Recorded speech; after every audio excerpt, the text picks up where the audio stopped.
I don't believe marriage should be about money, but there are individuals who prioritize wealth above all else. My sister-in-law, Selena, happened to be one of them. Never did I imagine that greed would rear its head over an inheritance after my brother, a respected surgeon, passed away. I'm Mary Smith, the manager of a jewelry store, content with my single life at 31. Yet with my boyfriend's recent proposal, I'm considering taking the plunge into marriage. As our families gather tomorrow to celebrate our engagement, tensions simmer beneath the surface. My older brother Tyler, a prominent surgeon in Tokyo, has always been both a protector and a mentor due to our age gap. Upon hearing of my impending nuptials, he jests about vetting potential suitors as if he were my father, earning a chuckle from me. But beneath his teasing lies a hint of concern. Tyler's own marriage to Selena, a woman of stunning beauty but questionable values, exemplifies the clash between appearance and substance. Despite their glamorous facade, Selena's materialistic tendencies strain familial bonds. Her penchant for luxury often takes precedence over commitments, leaving us disappointed and frustrated. Initially, we excused Selena's behavior, attributing it to the pressures of her looks. Yet, as her disregard for family gatherings grows, tolerance wanes. Her last-minute cancellation of tomorrow's meeting, swapping it for afternoon tea at a renowned hotel, epitomizes her selfishness. While her absence wouldn't trouble us, it's her lack of consideration that irks me the most. I refuse to be at her beck and call, forever accommodating her whims. I attempted to confide in my brother, but his soft spot for Selena hindered any meaningful conversation. He'd apologized for the inconvenience and assured me he would address her behavior. "I'll be there tomorrow," he promised, persuading me to let the matter rest. What irks me most isn't just Selena's selfishness, but also how she manipulates my busy brother into apologizing for her, running errands, and relaying messages on her behalf. Despite being a full-time housewife, Selena avoids household chores by hiring cleaners and opts for dining out. Her schedule revolves around acquiring branded goods, leaving little room for genuine responsibilities. The next day's family meeting proceeded smoothly, with my boyfriend securing everyone's approval. It seemed like a pleasant affair, albeit short-lived. However, that evening, as I was winding down from the day's events, Selena's unexpected call shattered the peace. She erupted into a tirade, demanding scones and macarons while berating me for my supposed negligence. Confused, I attempted to reason with her, only to be met with more screeching. Despite my attempts to clarify, Selena persisted in her demands, oblivious to reason. Her insistence on a souvenir from the hotel, coupled with her unreasonable expectations, left me bewildered and drained. What began as a celebratory evening ended in exhaustion and frustration, thanks to Selena's unreasonable demands and tantrums. I pondered whether Tyler could possibly find solace in his daily routine amidst Selena's turbulent emotional fluctuations. What drove him to marry her in the first place? While her external charm was undeniable, her inward self-centeredness left much to be desired. I couldn't help but wonder if her upbringing had indulged her due to her looks. My concern for Tyler lingered, yet I knew better than to meddle in his marital affairs. It was his choice, after all, and he had always supported my decisions as well. The following day, while attending to customers at the jewelry store, I spotted Selena outside, arm in arm with a man roughly her age, likely in his late 20s. Their cozy chatter as they entered the store caught my attention, and I hesitated before approaching them. Selena's nonchalant attitude towards our encounter only added to my discomfort. When I inquired about her companion, she dismissed him as an old acquaintance from her modeling days.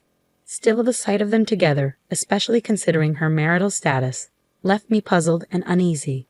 As Selena perused the jewelry, she brazenly inquired about employee discounts, oblivious to the impropriety of her behavior. Unwilling to entertain her audacity, I politely informed her that such discounts weren't available. In truth, I couldn't stomach the thought of her companion purchasing items for her. Despite her slight annoyance at the revelation, Selena made her selections and departed, leaving her companion to settle the bill. Their dynamic left me questioning the nature of their relationship. In the evening, I mustered the courage to share my observations with Tyler. However, his somber mood indicated that something troubled him deeply. "Tyler, what's wrong?" I asked, sensing his distress. I had a nagging feeling about Selena, but I chose not to confide in Tyler. When I broached the topic of my upcoming wedding, he seemed preoccupied with his own plans. He mentioned saving for our wedding next year and invited me without a clear response regarding Selena's involvement. His indecision left me wondering. Despite my attempt to share wedding details, Tyler remained non-committal. His abrupt departure from the call, coupled with his vague invitation to meet at our parents' house, left me puzzled. Perhaps he wasn't feeling well. Tyler, a dedicated surgeon, often prioritized others' well-being over his own. Tyler's tendency to downplay his own health concerns worried me. Despite his laughter about the occupational hazards of his profession, I couldn't shake the feeling that his relentless schedule was taking a toll on him. I doubted Selena's ability to provide the support he needed, given her self-centered nature. A subsequent email from Tyler outlined the gathering schedule at our parents' house. When I arrived, I was alarmed by his deteriorating complexion, worse than I had ever seen. Concerned, I inquired about his well-being, only to receive vague reassurances about work keeping him busy. Finally, I mustered the courage to voice my concerns about Selena's recent behavior. I recounted her appearance at my store with a young man, questioning if Tyler was being deceived once again. Selena's history of infidelity had long been a concern of mine, and I couldn't ignore it any longer. I've been too caught up with work to give her much attention, my brother admitted, but our parents were incensed. Her absence at the gathering provided the perfect opportunity for me to broach the subject. When I questioned Tyler about Selena's well-being, he responded solemnly, "Selena isn't here today, which is why I asked you all to come. I have a favor to ask." With a grave expression, Tyler disclosed something shocking. Despite our disbelief, his stance remained unwavering, leaving us stunned. 3 months later, tragedy struck as my brother succumbed to stomach cancer, a consequence of relentless stress and overwork. It was a bitter realization. Despite his dedication to saving lives, he neglected his own health. Even amidst his suffering, Tyler had recognized the signs, undergoing a grueling examination that revealed his illness. Regret lingered as we wished he had confided in us sooner. Tears flowed freely at his funeral, a profound sense of helplessness enveloping us. Fond memories of Tyler flooded my mind, the steadfast support he provided during my childhood struggles and setbacks. His premature departure, before reaching the age of 40, left us grappling with sorrow and uncertainty. Yet, amidst our grief, Selena's behavior stood out starkly. Clad in the ostentatious necklace purchased from my store, a gift from another man, she showed no regard for the solemn occasion. Her callous display was unforgivable, a painful reminder of her self-serving nature. Transforming my sorrow into fury, I confronted Selena, unable to comprehend her audacity. "Why are you wearing that?" I demanded, my voice trembling with anger. "Don't you understand how much my brother cherished you?" Selena, seemingly unfazed, met my accusation with a disingenuous smile. "Of course I know," she retorted casually. "It's just the way things are in this world. If you're unhappy, why did you marry me?" Her callous words cut deep, and I struggled to contain my indignation in front of my brother, our parents, and the other mourners. Beneath Selena's selfish facade, her disregard for my brother's memory was painfully evident. Even as I longed for her to face consequences, she callously continued, lamenting the end of their relationship. Her cavalier attitude towards marriage and her anticipation of inheritance left me seething with rage. Before I could restrain myself, my hand moved instinctively to slap her, but it was intercepted by a man at her side. As I registered his presence, he introduced himself as a nurse who had worked with Tyler, sent to protect me at his behest. Confusion clouded my thoughts as I struggled to comprehend the situation. Amidst the solemnity of the funeral, laughter rang out from the gathered nurses and doctors, colleagues of my late brother.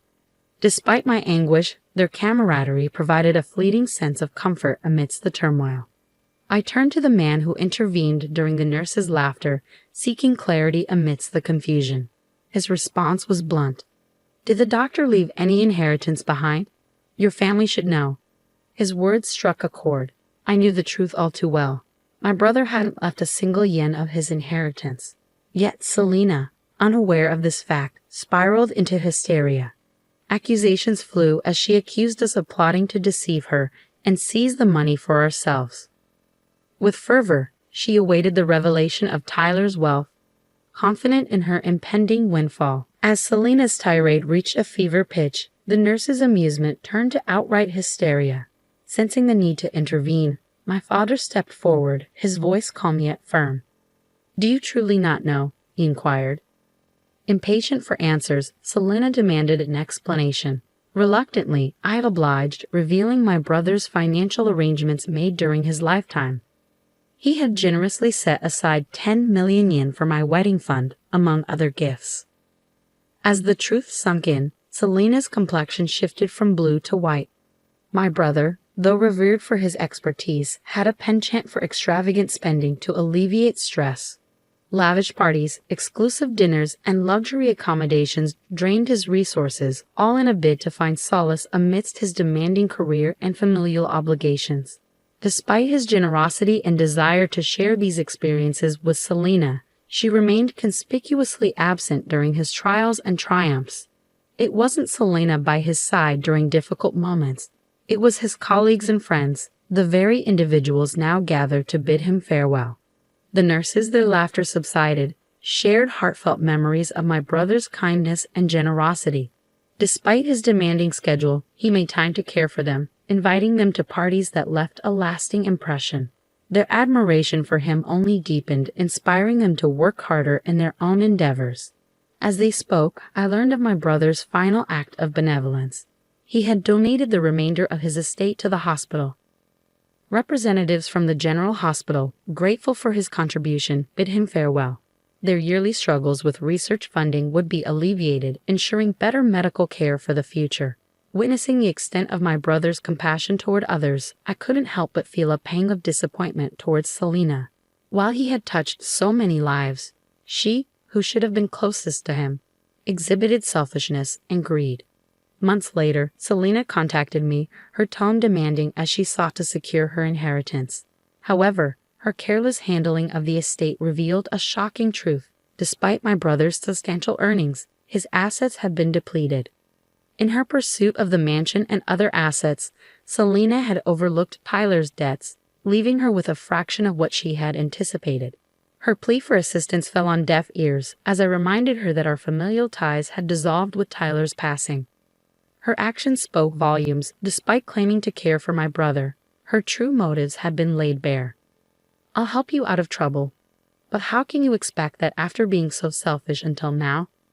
I retorted to Selena, her impatience evident in her voice as she grappled with the sudden reality of inheriting both the mansion and debts.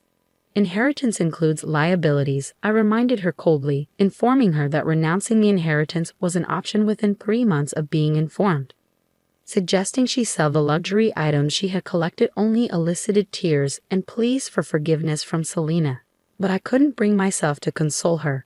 Despite her remorse, I ended the call, unable to reconcile her actions with my brother's memory. With my brother's passing, my wedding was postponed by a year.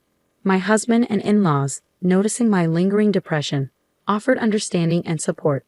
Determined not to disappoint my late brother, I vowed to live a life of gratitude, helping those who had stood by me. At the wedding, my brother's popularity became evident as colleagues paid their respects at his grave. Learning of his generosity towards his co-workers, I feared his kindness might be exploited. Yet, the genuine outpouring of support proved otherwise. Meanwhile, rumors of Selena's downfall circulated within the jewelry industry. Her extravagant spending habits and questionable relationships painted a stark contrast to my brother's generosity. Forced to sell her mansion, she now eked out a living in humble accommodations, burdened by mounting debts. Reflecting on Selena's misfortunes, I couldn't help but feel vindicated in my belief that marrying for money was wrong. I vowed to honor my brother's memory by protecting his legacy just as he had always protected me.